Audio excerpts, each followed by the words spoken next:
So just a few days back, the Japanese Prime Minister visited India for the annual India-Japan Summit.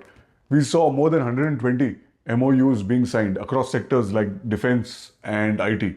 But there was no news for the automotive sector, which is surprising. There was no particular FTA, what we expected, like we have seen in the past with the UK-India FTA and what we saw with the India-EU FTA. But there was no India-Japan FTA. And this video, we're going to discuss and try to decode what happened in the summit and what's in store for the automotive sector. If you see the official press release by the Ministry of External Affairs, you will see there were a total of 16 outcomes for this 16th annual India-Japan Summit, out of which, if you look at the 10th outcome, which is the NGMP, the Next Generation Mobility Partnership Program, and this will accelerate the private sector-led cooperation and investment in the mobility sectors, particularly automotive. In this summit, we saw both the Japanese Prime Minister and our Prime Minister inaugurating Maruti Suzuki's new factory in Haryana. But in this video, I don't want to talk about Maruti. I'm going to talk about the world's largest automaker. And yes, that is a Japanese company, and that is Toyota. So I think Toyota India needs more products. And this is the best opportunity they have and the best time. And speaking of time, they don't have time. And in this next segment, we're going to discuss why Toyota India needs to accelerate its positioning in India at a war footing.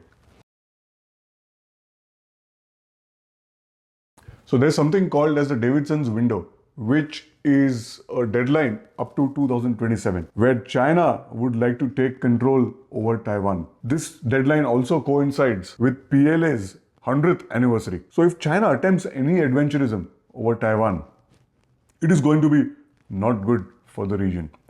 And also, let's not forget who is supposed to be the protector of Taiwan other than Taiwan itself. Yes, it is the United States of America. And what we have learned from the US-Iran war, it is clear that Iran attacked all the US bases which were relevant or not relevant in the region. And how do we actually interpret this for a future Taiwan-China conflict? So as US is supposed to be also providing protection for Taiwan, and you have any guesses which country in the region has maximum amount of US bases in the region? Yes, it is Japan.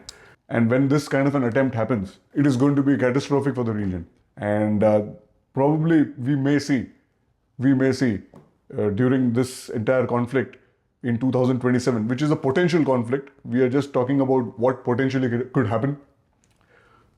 US and its bases in the region are under the crosshairs of anyone trying to stop China from taking control over Taiwan.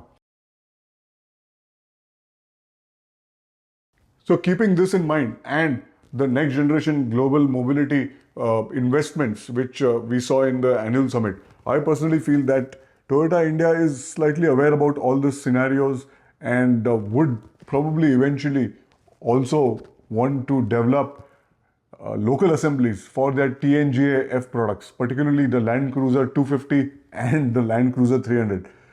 And hopefully we would also want to have the Alphard and the Velfire being manufactured in India. I would also want to add the GR product range, but that is something for another day. The last point I would like to discuss is the global demand for the premium Toyota products, particularly the LC300 in the Middle Eastern region, is going to be impacted due to the slowdown caused by the Iran-US war. And in addition, the bombardment of Chinese premium EVs and body-on-frame SUVs also. You see, the Australian market is also now opening up for these SUVs, and Toyota is having a tough time. So Toyota needs a market where it can replace the lost sales, and India stands a great chance. And that is only possible if these products are made in India. And on that note, thank you for watching, and I will see you in the next one.